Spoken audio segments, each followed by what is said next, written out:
여러분, 요즘 뉴스에서 AI 반도체, HBM이라는 말 많이 들어보셨죠?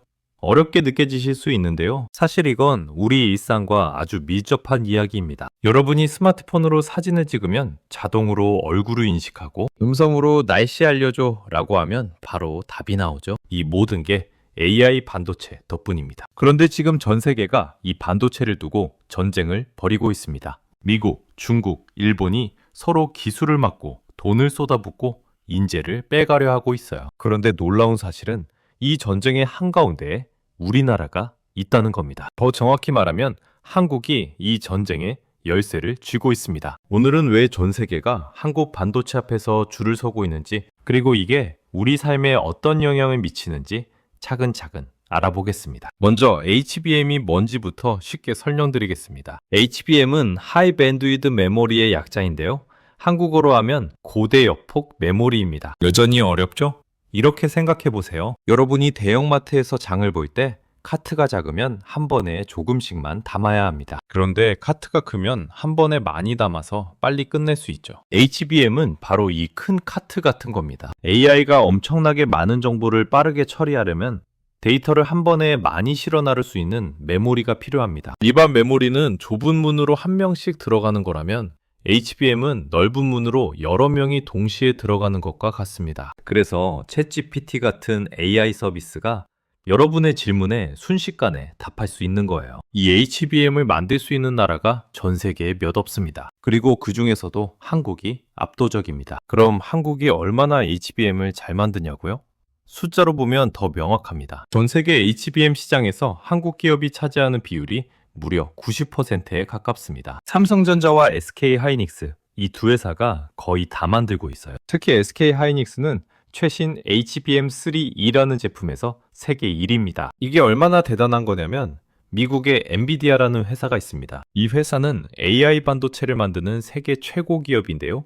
이 엔비디아가 한국 회사들에게 부탁이니 HBM 좀 더 만들어 달라고 요청하는 상황입니다. 마치 세계 최고의 자동차 회사가 우리나라 부품회사 앞에서 줄을 서는 것과 같은 거예요. 왜 이런 일이 생겼을까요? 기술이 너무 어려워서 다른 나라들이 쉽게 따라오지 못하기 때문입니다. 그런데 여기서 의문이 생기실 겁니다. 이게 나한테 무슨 상관이야? 라고. 여러분, 이건 단순히 대기업들의 돈벌이 이야기가 아닙니다. 우리 일상에 직접적인 영향이 있습니다. 예를 들어 볼게요. 여러분이 병원에 가서 MRI를 찍으면 AI가 사진을 분석해서 암 같은 병을 조기에 찾아냅니다. 이게 HBM이 있어야 가능한 일입니다. 또 자율주행 자동차가 길을 다닐 때 순간순간 주변 상황을 판단해서 사고를 예방하는 것도 HBM 덕분이에요. 그리고 요즘 많이 쓰시는 챗GPT나 음성비서 같은 서비스들, 이것도 다 HBM이 없으면 작동이 느려지거나 아예 안 됩니다. 즉, HBM은 우리가 더 안전하고 편리하게 살 수 있게 만드는 핵심 기술입니다. 한국이 이걸 만들지 못하면 우리는 다른 나라에 의존해야 하고 가격도 비싸지고 기술 발전도 늦어집니다. 자, 그럼 이제 왜 미국, 중국, 일본이 서로 싸우고 있는지 알아볼까요?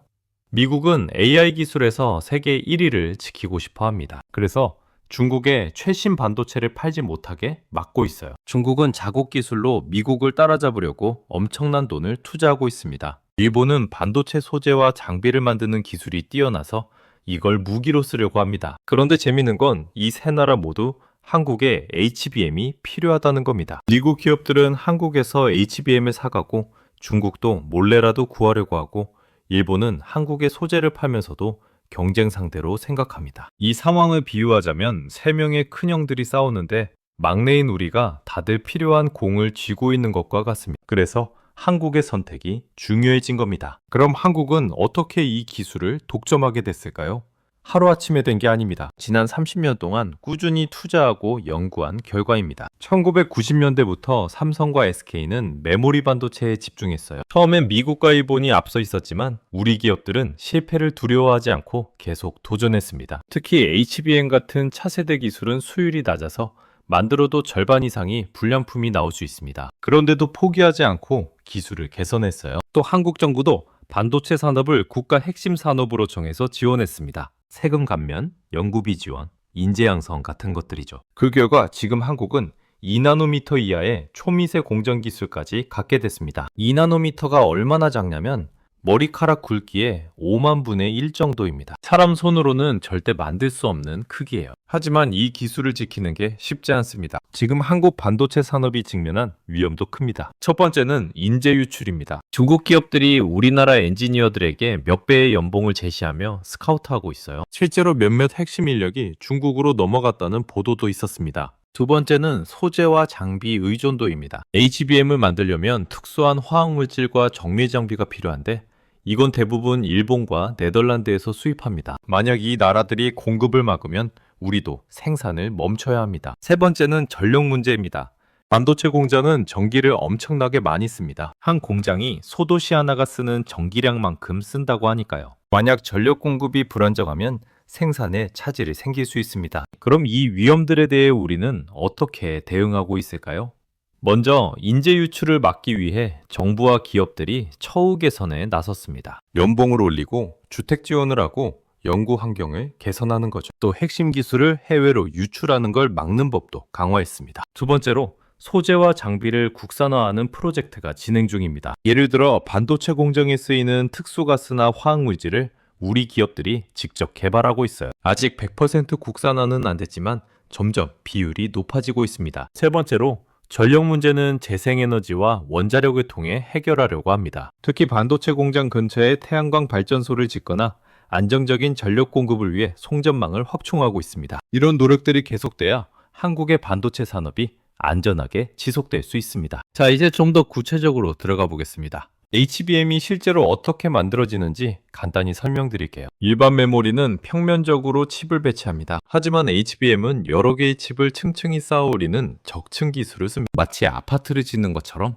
메모리 칩을 여러 층으로 쌓는 거예요. 그래서 공간을 적게 차지하면서도 성능은 훨씬 높아집니다. 문제는 이 칩들을 연결하는 게 엄청나게 어렵다는 겁니다. 층과 층 사이를 연결하는 구멍을 TSV라고 하는데 이게 머리카락보다 훨씬 가늘어요. 이 작은 구멍을 정확하게 뚫고 전기가 통하게 만들어야 합니다. 조금만 삐끗해도 전체가 불량품이 되는 거죠. 그래서 수율, 즉 정상 제품 비율을 높이는 게 핵심 기술입니다. 한국 기업들은 이 수율을 8,090%까지 끌어올렸습니다. 그런데 한국이 이렇게 잘하고 있는데 왜 계속 긴장해야 할까요?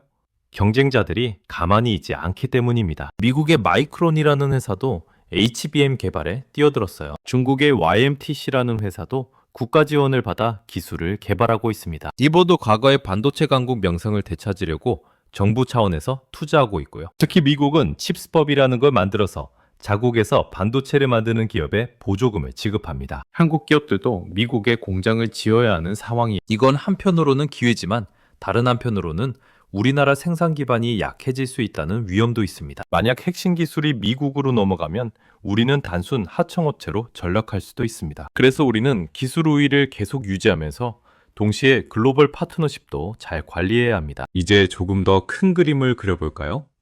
AI 시대가 본격화되면서 HBM의 중요성은 더욱 커질 겁니다. 챗GPT 같은 대형 언어 모델은 점점 더 똑똑해지고 있고 이를 위해서는 더 많은 데이터를 더 빠르게 처리해야 합니다. 그러면 HBM도 계속 진화해야 해요? 지금은 HBM3E까지 나왔는데 곧 HBM4, HBM5가 나올 겁니다. 그때마다 기술 난이도는 더 올라갑니다. 여기서 한국이 계속 앞서가느냐 아니면 다른 나라에 추월당하느냐가 결정됩니다. 만약 한국이 계속 선두를 지키면 우리나라 경제는 더 튼튼해집니다. 반도체 수출이 늘어나고 관련 일자리도 생기고 우리 기업들의 협상력도 높아지죠. 반대로 만약 뒤처지면 외국에 의존해야 하고 가격도 비싸지고 기술 발전도 늦어집니다. 그래서 지금이 중요한 시점입니다. 그럼 일반 국민인 우리는 어떻게 해야 할까요? 사실 우리가 직접 반도체를 만들 수는 없지만 관심을 갖는 게 중요합니다. 첫째, 이런 기술의 중요성을 인식하고 관련 정책을 지지하는 겁니다. 예를 들어 정부가 반도체 인재를 양성하기 위해 대학에 지원금을 준다고 하면 그게 내 세금인데 왜? 라고 생각하기보다는 우리 미래를 위한 투자구나 라고 이해하는 거죠. 둘째, 우리 아이들에게 이공계 진로를 권장할 수 있습니다. 물론 각자 적성에 맞아야겠지만 반도체 같은 첨단 산업 분야는 앞으로도 계속 중요할 겁니다. 셋째, 우리가 쓰는 제품이 어디서 어떻게 만들어지는지 관심을 갖는 겁니다. 삼성이나 SK 제품을 쓸 때, 아, 이게 우리나라 기술로 만들어진 거구나 하고 자부심을 느끼는 것도 의미가 있어요. 자, 그럼 미래는 어떻게 될까요? 전문가들은 앞으로 10년이 결정적이라고 말합니다. 이 기간에 누가 차세대 기술을 선점하느냐에 따라 향후 30년의 판도가 결정된다는 거죠. 한국은 지금 좋은 위치에 있지만 방심하면 안 됩니다. 특히 중국의 추격이 빠릅니다. 중국은 국가 차원에서 엄청난 자금을 쏟아붓고 있고 실패해도 계속 재도전할 수 있는 체제를 갖췄어요. 미국은 기술력과 자본이 있고 일본은 소재 기술이 강합니다. 그래서 한국은 단순히 HBM만 잘 만드는 걸 넘어서 전체 생태계를 키워야 합니다. 설계부터 생산, 검사, 포장까지 모든 과정을 우리가 할 수 있어야 해요. 그리고 AI 기업들과의 파트너십도 강화해야 합니다. 엔비디아, 구글, 마이크로소프트 같은 회사들과 긴밀히 협력하면서 그들의 요구를 빠르게 충족시켜 줄 수 있어야 합니다.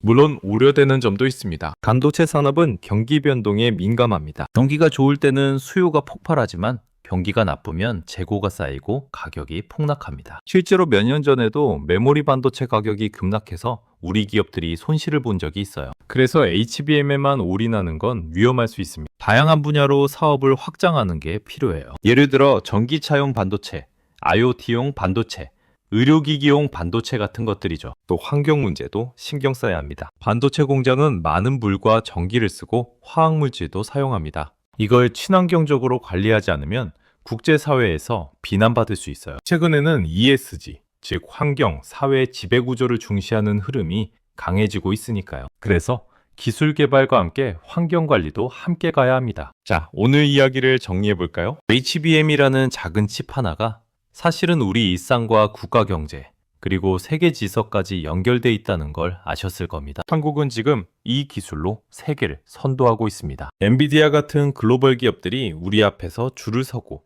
미국과 중국이 우리의 선택을 주목하고 있어요. 하지만 이 위치를 지키려면 계속 노력해야 합니다. 기술 개발, 인재 양성, 공급망 안정화, 환경 관리, 모든 게 중요합니다. 그리고 이건 기업과 정부만의 일이 아니라 우리 모두의 관심과 지지가 필요한 일입니다. 여러분이 오늘 이 영상을 보신 것만으로도 HBM과 반도체 산업의 중요성을 한 사람 더 알게 된 거예요. 이 관심이 모여서 우리나라가 AI 시대에도 계속 앞서갈 수 있는 힘이 됩니다. 오늘 영상이 도움이 되셨다면 주변 분들과도 공유해 주세요. 여러분의 가족이, 친구가, 이웃이 이 이야기를 알게 되면 우리 모두가 더 현명한 선택을 할 수 있을 겁니다. 감사합니다.